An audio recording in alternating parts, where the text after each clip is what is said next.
Masuk ke golongan miskin tipe 1, sudah bekerja keras bertahun-tahun, penghasilannya begitu-begitu saja. Jadi orang seperti sepupu saya ini sudah ditakdirkan miskin gitu. Masuk ke golongan miskin tipe 2, sudah berpenghasilan besar bertahun-tahun, tabungannya segitu-gitu aja ya. Selamat pagi Pak Dokter, saya ingin bertanya. Ini ada saudara sepupu saya dari Probolinggo, ayah dia penjual bakso, kemudian merantau ke Jakarta. Banyak pekerjaan yang sudah dia lakukan, jual bakso, jual somai, ayam bakar, dan lain-lain. Sempat punya depot tapi bangkrut. Sepertinya cuma bertahan hidup saja. Kemudian kembali ke Probolinggo nggak bawa apa-apa, mulai dari nol. Di sana juga sama, jualan ini, jualan itu. Tapi sepertinya nggak kemana-mana. Sekarang merantau lagi ke Surabaya, sepertinya ya begitu-begitu saja. Itu kira-kira kenapa ya dok? Dia sudah berjuang habis-habisan, kok tetap saja begitu?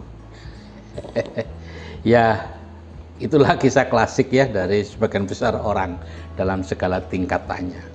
Jadi semua itu tergantung program di bawah sadarnya ya, atau disebut sebagai peta kehidupannya. Yang dulu dimasukkan oleh lingkungannya, terutama sebelum usia 7 tahun. Ya, dan sudah matang, tidak bisa dirubah lagi usia 18 tahun. Jadi 95% orang, ini menurut buku, memiliki program pikiran bekerja keras mencari uang. Atau Robert T. Kiyosaki mengatakan itu program pikir miskin. Program pikiran miskin ya. Hanya 5% orang yang memiliki program hidup nyaman, uang datang terus atau program kaya.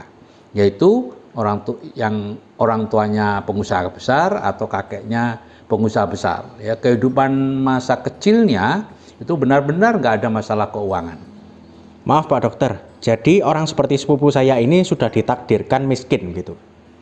Ya sampai kemarin sih iya ya. Bapaknya kan penjual bakso itu, maka jalan itu pula yang dia anggap paling cocok. Nggak usah dipelajari lagi ya, sudah ada di pembuluh darahnya. Akhirnya dia masuk ke golongan miskin tipe 1, sudah bekerja keras bertahun-tahun, penghasilannya begitu-begitu saja. Saya ini sebenarnya juga sama gitu ya. Dulu masuk ke fakultas kedokteran, menjadi dokter, dan akhirnya ya mirip-mirip saja, yaitu masuk ke golongan miskin tipe 2. Sudah berpenghasilan besar bertahun-tahun, tabungannya segitu-gitu aja ya. Karena program dasarnya sama, yaitu bekerja keras mencari uang. Sehingga selalu dibuat untuk tidak memiliki uang dan terus-menerus harus bekerja keras untuk bisa mempertahankan tingkat kehidupannya. Waduh, miskin itu ada tipenya. Kalau orang yang seperti Pak Dokter saja disebut miskin, terus yang disebut kaya itu seperti apa dok?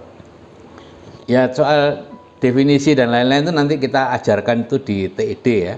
Apa itu kaya, apa itu miskin ya, karena berbeda dengan anggapan orang selama ini ya. Terus bagaimana menjadi magnet uang ya, bisa menarik uang ke kehidupan kita. Kemudian kita ajarkan kecerdasan finansial juga, bagaimana bisa mengatur uang. Kemudian mengenal berbagai jenis bisnis yang menghasilkan uang terus-menerus atau penghasilan pasif ya. Kita beri juga ilmu membersihkan sampah emosi dan mental block keuangan ya, sehingga kita tidak lagi ibarat mobil Mercy yang rem tangannya dipasang gitu ya, digas seperti apa saja nggak bisa lari kenceng. Kita sudah bekerja keras sekali, bukannya uang yang terkumpul, tapi malah hutang gitu ya. Maaf, kalau boleh tahu TED itu apa dok?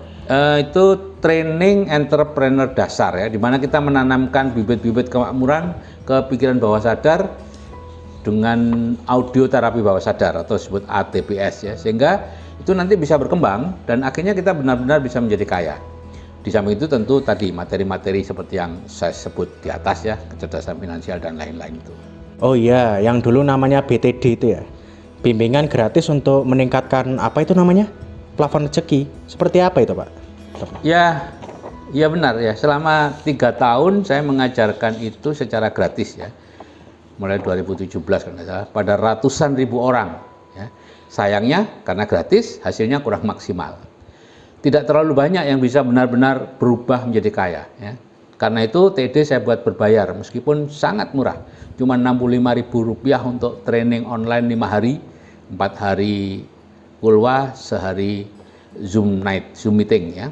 Bimbingan dan kemudian bimbingan seumur hidup ya, meskipun yang gratis juga masih ada sih yang dilakukan oleh murid-murid saya. Maaf dok, apa bedanya antara yang gratis dan yang berbayar? Yang berbeda ya hasilnya ya. Ketika gratis, bawah sadar kita itu sebenarnya nolak, merasa bahwa ini tidak berharga, atau takut jangan-jangan nanti diajak sesuatu yang buruk gitu ya, karena memang makan siang gratis itu sebenarnya tidak ada gitu ya. Nah, akhirnya apa? Bawah sadar menutup pintu gerbangnya ya. Jadi hanya di pikiran sadar saja ilmu kecerdasan finansial, ilmu bisnis dan lain-lain itu berkembang.